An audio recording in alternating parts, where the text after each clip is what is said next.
E aí, galerinha do sétimo ano, prontos para mais uma aula interativa de arte? Para quem não me conhece, eu sou Jaqueline Lemos e a gente está começando mais uma aula. E na aula de hoje nós vamos trabalhar um pouquinho do universo do audiovisual. Vamos falar de cinema? Mas calma, primeiro anota aí o tema da aula de hoje. O nosso tema é a cidade. O objeto é o cinema. O conceito que nós vamos abordar hoje é a invenção do cinema. Já o tema transversal, cidadania e acesso ao audiovisual. A técnica seria o movimento de câmera, já a habilidade seria a filmagem. Eu estou dizendo seria porque a gente sabe que nesse momento, infelizmente, não podemos ter aula presencial. Por isso, tanto a técnica desta aula quanto a habilidade a ser testada serão retomadas lá na aula prática, na aula presencial, na nossa escola Web Henrique de la Roque. Enquanto isso, nós vamos aprendendo e fixando alguns pontos referentes a esta linguagem. Então vamos lá, vocês sabem o que é o cinema?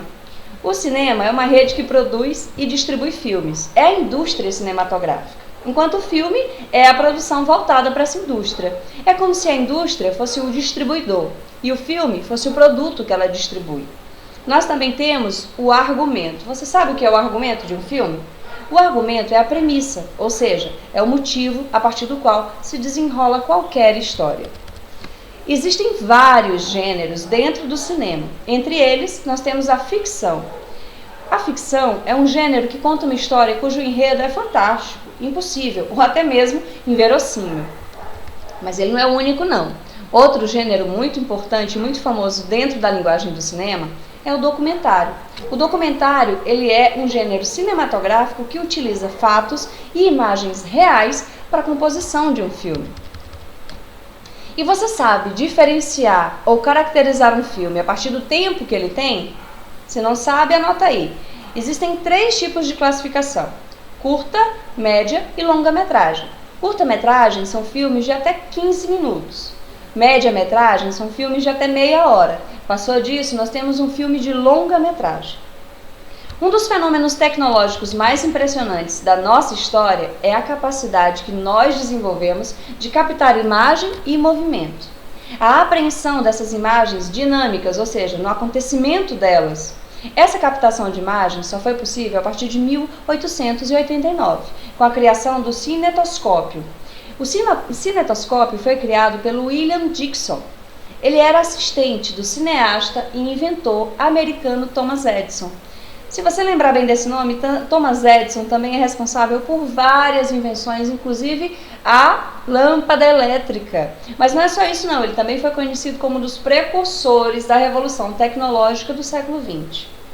Depois de 1892, Leon Boulley conseguiu, a partir do cinetoscópio, desenvolver o cinematógrafo. O cinematógrafo era um modelo que conseguia gravar a luz das imagens movimento em tela.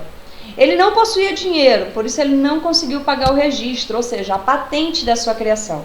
Quem foi fazer isso muito tempo depois foram os irmãos Lumière. Eles então registraram o cinematógrafo como se fossem deles, isso em meados de 1895. Eles também são responsáveis por fazer as primeiras sessões para a produção ou reprodução desses filmes para o grande público. E isso aconteceu lá, como eu disse, em 1895. Mas o cinema, de fato, só foi se firmar como uma linguagem independente, com seus próprios conceitos, seus requisitos, a sua técnica, só já na terceira década do século XX. E isso ocorreu pela ação de vários artistas que eram interessados em teatro, música, todo tipo de efeito ilusionista, mágica, cênico. Enfim, se não fosse o envolvimento desses artistas, possivelmente o cinema teria passado despercebido.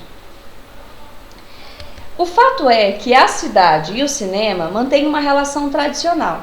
A riqueza do universo urbano, composto de pessoas, veículos, conflitos, festas, dramas, violência, injustiça, enfim, tudo isso contém em si várias histórias. Em cada esquina de uma cidade, seja ela uma grande metrópole ou uma pequena vila, há uma história acontecendo e esperando para ser contada.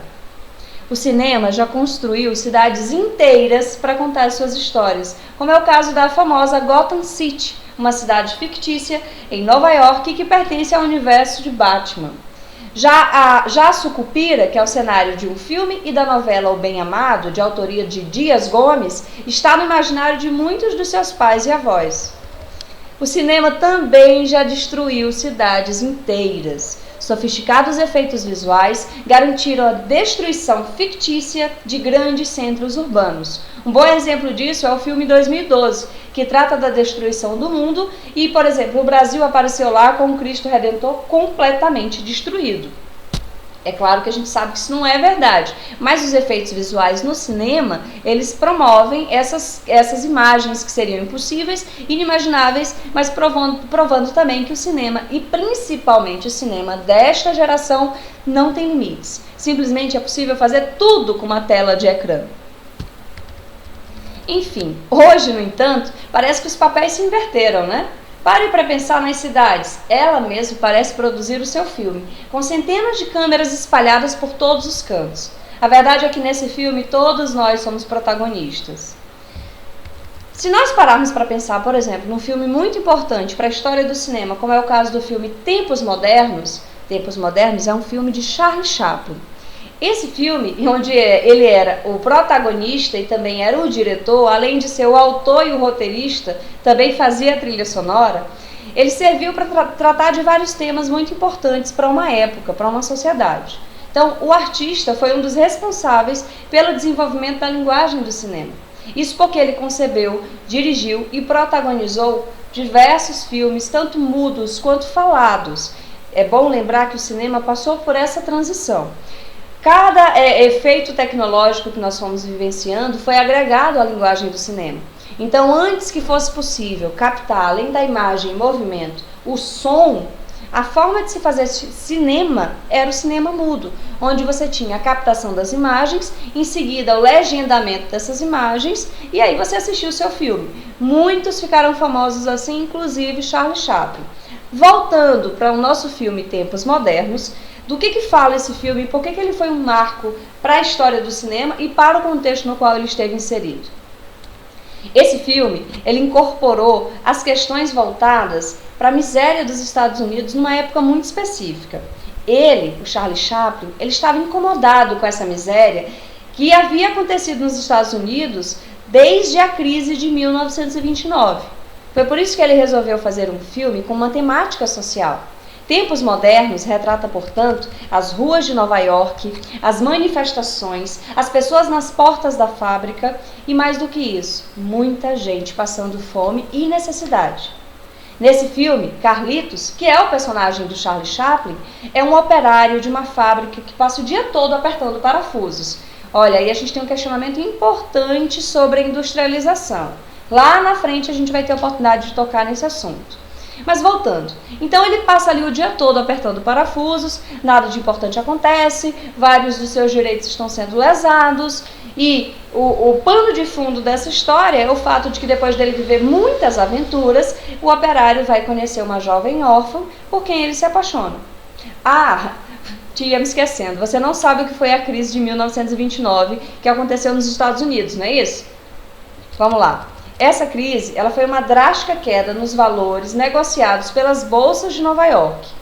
Bem, existe uma lógica econômica que rege determinadas bolsas de valores. Se essas bolsas quebram, é problema para todo mundo que investiu. E os Estados Unidos, por acaso, naquela época, eram os maiores investidores. Gente, não deu outra. Quebrou a bolsa dos Estados Unidos, houve uma grande recessão econômica, uma depressão econômica que atingiu diversos países e que causou extremo desemprego e baixa na atividade do comércio. E no Brasil? Qual é o nosso contexto brasileiro e de cinema brasileiro? O cinema brasileiro cada vez mais galga o seu espaço e reconhecimento no mundo. Nós já tivemos filmes que foram inclusive indicados ao Oscar, que é a maior premiação cinematográfica que existe. Então a gente vem caminhando por grandes produções, produções genuínas, produções que têm um argumento muito nosso, muito brasileiro, e é muito importante que a gente possa também enfatizar e cuidar dessa nossa cultura cinematográfica. Por exemplo, aqui no Brasil nós temos o filme Os Dois Filhos de Francisco. Esse filme foi dirigido pelo brasiliense Breno Silveira. Ele foi baseado em fatos reais e conta a história de um lavrador do interior de Goiás em busca de uma vida melhor para a sua família. No meio desse enredo, no meio dessa história, o filme também vai contar a trajetória da carreira de Mirosmar, que surge, e também de uma dupla que é muito famosa para nós, que é uma dupla sertaneja conhecida como Zezé de Camargo e Luciano. Na verdade, o Mirosmar e o seu irmão. Nunca esqueçam disso. Todo filme precisa de um argumento. O argumento vai ser sempre o motivo, a história na qual se desenrola. Ou seja, é o enredo. Todo filme tem seu enredo. É importante saber que o cinema é composto por vários gêneros. Nós temos a comédia, o drama, a aventura, documentário e o suspense. E no suspense, ele vai ser marcado diretamente pela atuação de Alfred Hitchcock. Quem é Alfred Hitchcock? Você já ouviu falar desse nome? Alfred Hitchcock, ele é considerado o mestre do suspense. Em seus filmes, ele utilizou uma combinação perfeita entre o enquadramento das imagens, o ritmo das edições e o uso de músicas e de silêncios. Com essas músicas e com esses silêncios, ele sugere uma tensão crescente que envolve quem está assistindo. Você gosta de filmes de suspense? Será que você já assistiu algum filme que você sentiu muito medo, mesmo sabendo que ali não passava de uma produção, quer dizer, de faz de conta? É bom, né? Mas dá medo. E quem começou com tudo isso foi o Alfred Hitchcock. Mas e aqui no Maranhão? Será que nós temos produção cinematográfica genuinamente maranhense? É claro que nós temos. Cada vez mais aqui no Maranhão, o cinema vem se desenvolvendo com diferentes iniciativas, diferentes produtores. A maioria deles são produtores autônomos, são produtores independentes, que conseguem através de apoios de amigos ou mesmo apoios de riscos, como é o caso de um amigo que eu conheço que vendeu o próprio carro para comprar uma câmera. Um tempo depois, lá estava ele montando o seu estúdio cinematográfico. Aqui nós temos alguns eventos que são fundamentais e muito importantes para a linguagem maranhense. Por exemplo, temos o Festival Guarnicê de Cinema. É um festival já de longa data que dá abertura para as novas produções, para essas produções independentes e que também traz para o circuito maranhense aquilo que está acontecendo no cinema lá fora. E artista maranhense? Nós temos artista maranhense, temos muitos cineastas, temos também muitos atores e muitas atrizes que estão nesse meio, produtores culturais e produtores especificamente do segmento de cinema. Eu escolhi para trazer para vocês a Áurea Maranhão. A Áurea Maranhão é maravilhosa e competente atriz. E lá no blog Art Blitz, que vai estar disponível no material de apoio, esse material de apoio está disponível para você lá no nosso grupo de trabalho. E se você não for aluno, se você for apenas um curioso que quer acompanhar o material de apoio, é só ir lá no blog da professora Blogueirinha, professorablogueirinha.blogspot.com. Lá você vai ter acesso ao mesmo material que é disponibilizado para os alunos, com os links, com os vídeos, com as imagens. Fica mais interessante acompanhar a aula assim. Lembrando também que não há nenhum fim lucrativo e que esse material ele é cedido com base na própria bibliografia sugerida pelos alunos e sugerida pela rede de Paço do Lumiar, certo? Então, voltando aqui para a Áurea. Gente, lá no blog Art Blitz, a Áurea deu uma super entrevista. Eu separei alguns pontos para a gente perceber um pouquinho da trajetória dessa grande atriz.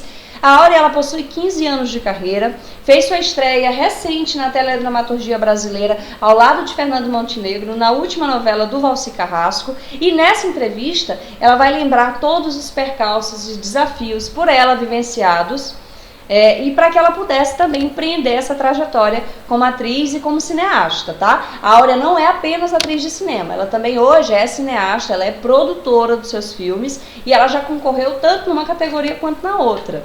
Nessa entrevista, ela vai lembrar esses desafios e vai dizer também que ela deixou o Maranhão para poder estudar na Escola de Arte Dramática, lá da USP, quando ela também começou a produzir performances e filmes. E foi recentemente que a artista foi homenageada pelo Maranhão na Tela. O Maranhão na Tela, atualmente, é o maior evento cinematográfico do estado do Maranhão. E aí, gostaram de conhecer um pouquinho mais sobre o cinema, sobre essa linguagem maravilhosa? Acho que agora tudo a ver você sentar com o papai, com a mamãe e assistir um filmão, hein? Pode escolher o gênero, afinal de contas você sabe que já existem vários, mas espera aí, não vai deixar de fazer a atividade não, hein? Para a atividade de hoje, a minha sugestão é que você crie um storyboard, ou seja, é uma história em quadros. Nessa história, você vai criar o personagem e vai executar uma sequência de ação dentro de 5 quadros. Parece difícil, mas não é. Imagina uma revista em quadrinhos. Agora, tira o texto da revista em quadrinhos. Deixa só a imagem, só a sequência de movimentos. Pronto, você tem um storyboard. Esse é o desafio para a sua atividade de hoje. Crie o seu storyboard, crie os seus desenhos de movimento, de ação. Storyboard é uma técnica do cinema que nós vamos aprofundar quando tivermos a oportunidade de estarmos novamente reunidos na nossa aula presencial. Por hoje é só e até a próxima oportunidade. Não esquece de lavar as mãos, hein? Fique em casa, conversa com a sua família a respeito da aula de hoje. Enfim, aproveita, essa é uma excelente oportunidade de você ter bons momentos juntos.